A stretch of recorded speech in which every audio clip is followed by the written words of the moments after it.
AP liquor scam నిందితుడు చెవిరెడ్డి అస్వస్థతకు గురయ్యారు. మద్యం కుంభకోణం కేసులో A38 నిందితుడిగా ఉన్న చెవిరెడ్డి దంతాల సంబంధిత వ్యాధితో బాధపడుతున్నారు. దీంతో ఆయనకు దంత సంబంధిత వైద్యం చేయించారు. వైద్య పరీక్షల అనంతరం విజయవాడ సబ్ జైలుకు తరలించారు.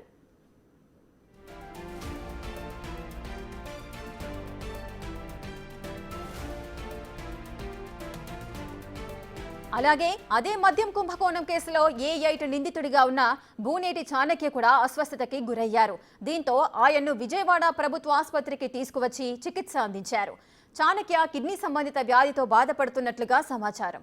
వైద్య పరీక్షలు వైద్యం అనంతరం విజయవాడ జైలుకు తరలించారు.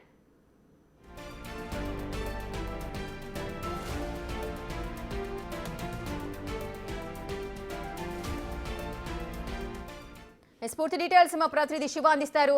శివ, ఈ మద్యం కుంభకోణంలో నిందితులుగా ఉన్న అటు చెవిరెడ్డి అదేవిధంగా చాణక్య ఇద్దరు కూడా అస్వస్థతకు గురయ్యారు, ట్రీట్మెంట్ చేయించారు అని చెబుతున్నారు. అసలు ఏం జరిగింది, పూర్తి వివరాలు ఏంటి?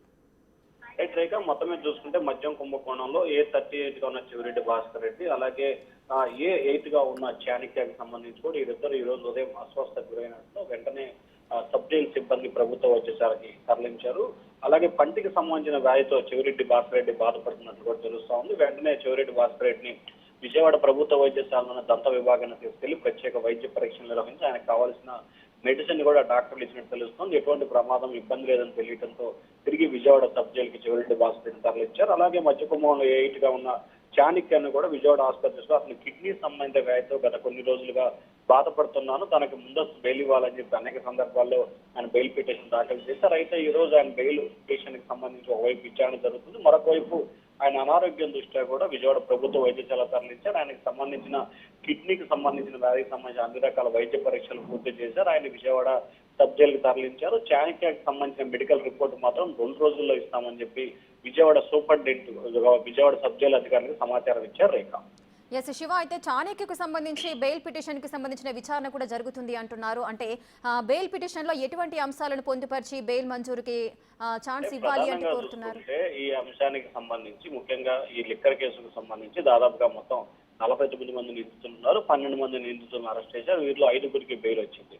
మిగిలిన 7 నిందితులకు సంబంధించి కూడా తమకు బెయిల్ మంజూరు చేయాలని చెప్పి గత 3 నెలల కాలంగా అనేక సందర్భాల్లో కోరుతున్న పరిస్థితి కనిపిస్తుంది. కానీ వీరు బయటకు వస్తే సాక్షులను ప్రభావితం చేసే అవకాశం ఉందని చెప్పి బెయిల్ రావాల్సిన పరిస్థితి ఏర్పడింది. అయితే తాజాగా తాను అనారోగ్య సమస్యలతో ఇబ్బందులు పడుతున్నానని చెప్పి చెవిరెడ్డి భాస్కర్ రెడ్డి, చాణక్య, రాజకేశ్ రెడ్డి కూడా ముందస్తు బెయిల్ పిటిషన్లు దాఖలు చేశారు. వీళ్ళు బెయిల్ పిటిషన్లు అటు హైకోర్టులో, విజయవాడ ఏసీబీ న్యాయస్థానంలో అనేక సందర్భాల్లో డిస్మిస్ అయింది. తాజాగా మరొకసారి బెయిల్ మంజూరు చేయాలని 3 రోజుల క్రితం బెయిల్ పిటిషన్ దాఖలు చేశారు. అలాగే దీపావళి సెలవుల నేపథ్యంలో కూడా తిరిగి ఈ రోజు కోర్టు ప్రారంభమైంది. రేపు వీరు బెయిల్ పిటిషన్ సంబంధించి విచారణకు వచ్చే అవకాశం కనిపిస్తా ఉంది. Rekha right, thank you Shiva, thanks for the details. ఇక ఏపీ లిక్కర్ స్కామ్ లో నిందితులుగా ఉన్న A38 చెవిరెడ్డి భాస్కర్ రెడ్డి, అలాగే A8 గా ఉన్న చాణక్య ఇద్దరు కూడా అస్వస్థతకి గురయ్యారు. ఈ నేపథ్యంలోనే వారిద్దరిని కూడా ఆసుపత్రికి తరలించి చికిత్స అనంతరం తిరిగి జైలుకు తరలించిన సందర్భాలు నెలకొన్నాయి.